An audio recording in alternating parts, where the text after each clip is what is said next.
Al cumplirse 100 años del nacimiento del dictador cubano Fidel Castro, aquí te voy a poner algunos de los ejemplos de cómo el dictador cubano acabó con la isla de Cuba.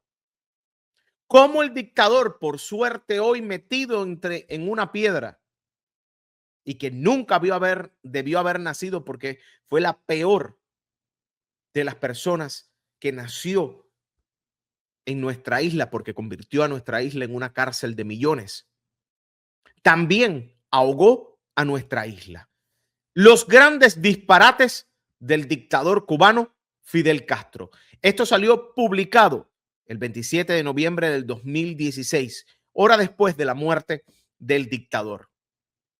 Me quito el nombre, exclamaba Fidel Castro en 1970 cuando alguien tímidamente se atrevía a esbozar la posibilidad de que no se lograrían los 10 millones de toneladas de azúcar. No se los quitó y los 10 millones no fueron. De que van, no fueron. El espejismo de aquella zafra se evaporó como la espuma del guarapo y en el 2005 apenas se alcanzaron 1 millón de toneladas. Hoy ni siquiera eso. La nación pasó de la frase del hacendado José Manuel Casanova, sin azúcar no hay país, a la aseveración de Castro. El azúcar es la ruina económica cubana. ¿Y quién lo llevó a esa ruina? El dictador Fidel Castro. Así ocurrió con todos sus proyectos económicos y sus visiones futuristas de metas imposibles a catástrofes permanentes, dice Cosío en este artículo. El viaje retórico de Fidel era otra de las expresiones de su carácter autoritario y sus aspiraciones colosales.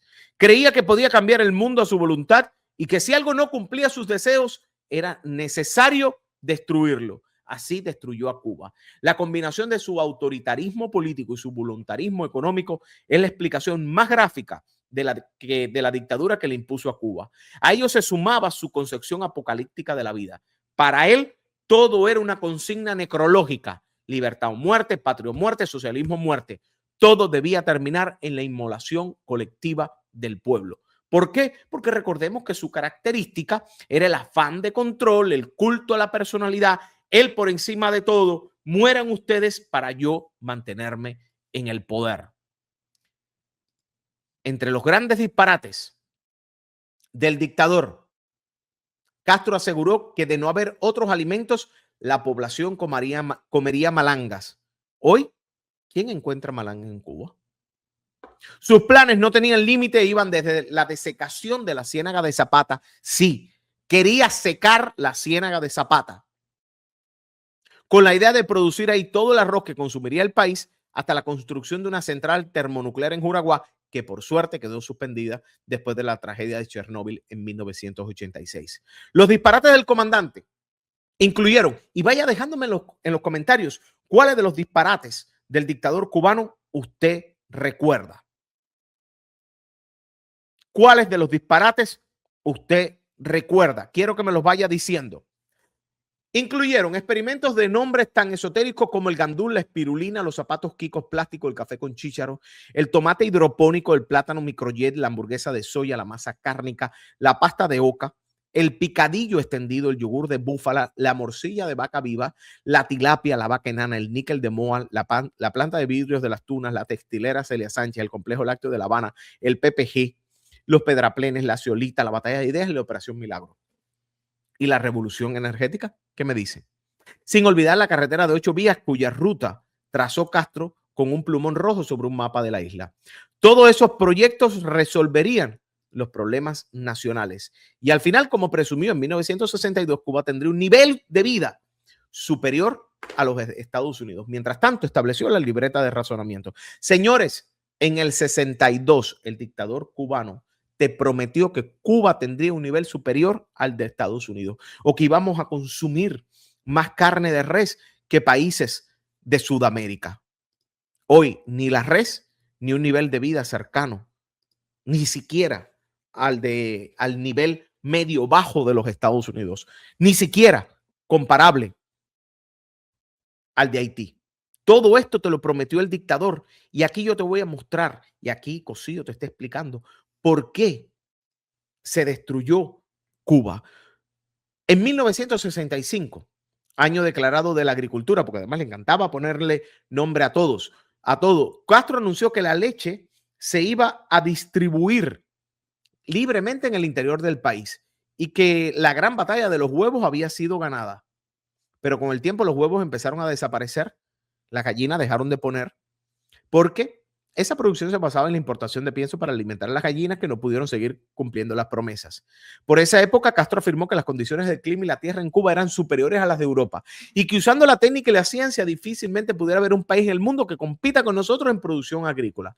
Cuba, según las locuras de los Castro, podría producir más leche que Holanda, más carne que Nueva Zelanda o Argentina, más arroz que China, más café que Brasil, más plátano que toda Centroamérica junta, más naranja que la Florida, mejores pastas que Italia, helados Copelia más sabrosos que los Howard Johnson, queso de mayor calidad que los franceses y hasta fresas, uvas y vinos inigualables. En el 66 prometió que en un año el huerto nacional daría espárragos. Tendremos sopa de espárragos en lata por primera vez en la historia del país.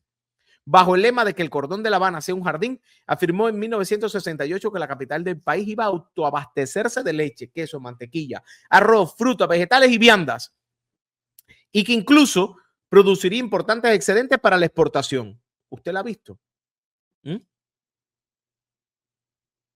Aquí te estoy poniendo el por qué Cuba es un país hundido en la miseria, porque tenía a un ególatra autoritario que en el año ya 68, donde no se hablaba de bloqueo y donde ya habían quitado toda la empresa privada en Cuba, él te estaba diciendo que el pueblo se iba a autoabastecer de leche. ¿Mm?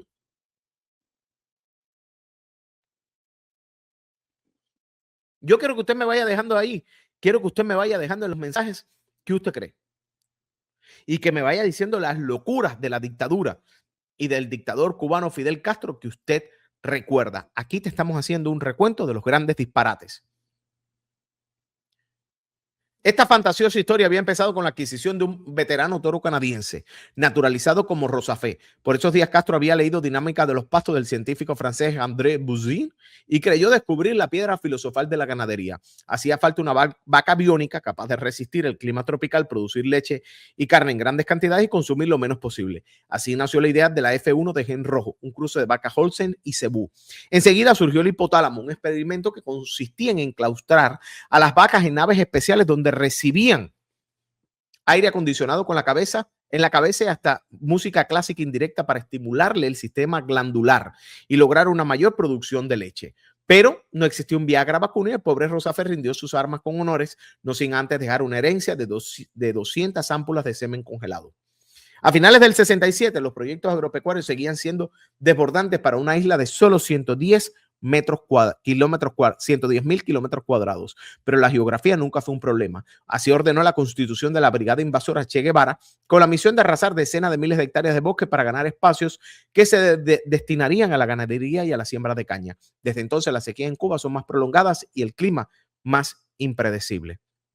Tras el fracaso de la zafra del 70, Castro inauguró el primer edificio de viviendas construidos por las microbrigadas, pero como nunca se produjo cemento suficiente y los recursos se fueron desviando, la ilusión también se desmoronó como las casitas del cuento de los tres cochinitos. El déficit actual de viviendas en Cuba constituye uno de los graves problemas sociales.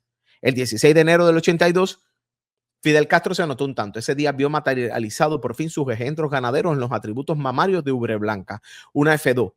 Holstein Cebú. La vaca ingresó en el libro Guinness con una producción de 109.5 litros de leche en 3 ordeños. Una hazaña sin precedentes en los anales de la ganadería mundial, según un informe no corroborado de la UPEC, la Unión de Periodistas de Cuba. Pronto, Ubre Blanca rompió su propio récord al producir 24.268 litros de leche en 305 días de lactancia. Pero la responsabilidad de alimentar ella sola a los niños de la Isla de la Juventud, o sea, en Isla de Pinos, reventó al famoso animal. Ubre Blanca murió a los 13 años rodeada de elogios, fotos con el comandante, hasta un obituario en el periódico Granma. Fue disecada y colocada en una estructura de cristal en el Centro de Salud Animal a las afueras de La Habana y se le erigió una estatua de mármol en Isla de Pinos. Castro desafió a la ciencia y ordenó conservar algunos tejidos de la vaca para su clonación, olvidando que toda cadena evolutiva es, como demostró Darwin, un proceso en el tiempo y en las circunstancias, y no se puede violentar de una generación a otra. La partida de Ubre Blanca no detuvo a Castro, quien en el 91 ideó un nuevo concepto, las vacas sin pienso. Los animales tuvieron que modificar sus gustos y comer caña enriquecida con torula. El final no podía ser otro. De los 8 millones de cabezas de ganado que tenía el país, queda menos de la mitad. A Castro no le bastó con el ganado vacuno y tras algunos ensayos con las aves y los búfalos, en el 89 decidió importar dromedarios para la guerra de todo el pueblo. De Australia llegaron 23 dromedarios al fin de procurar su adaptación para utilizarlo como vehículos en la defensa en las montañas. Pero los rumiantes se enfermaron de las patas y las vías respiratorias. Solo 3 quedaban en el 2004. Y estos son algunos entre un abultado catálogo de desmanes.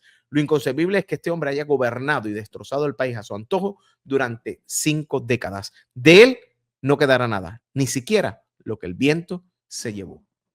¿Qué les parece?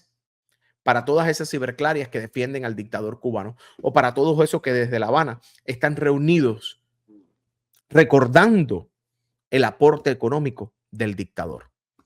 Quiero que usted me diga qué otro disparate usted recuerda del dictador cubano Fidel Castro.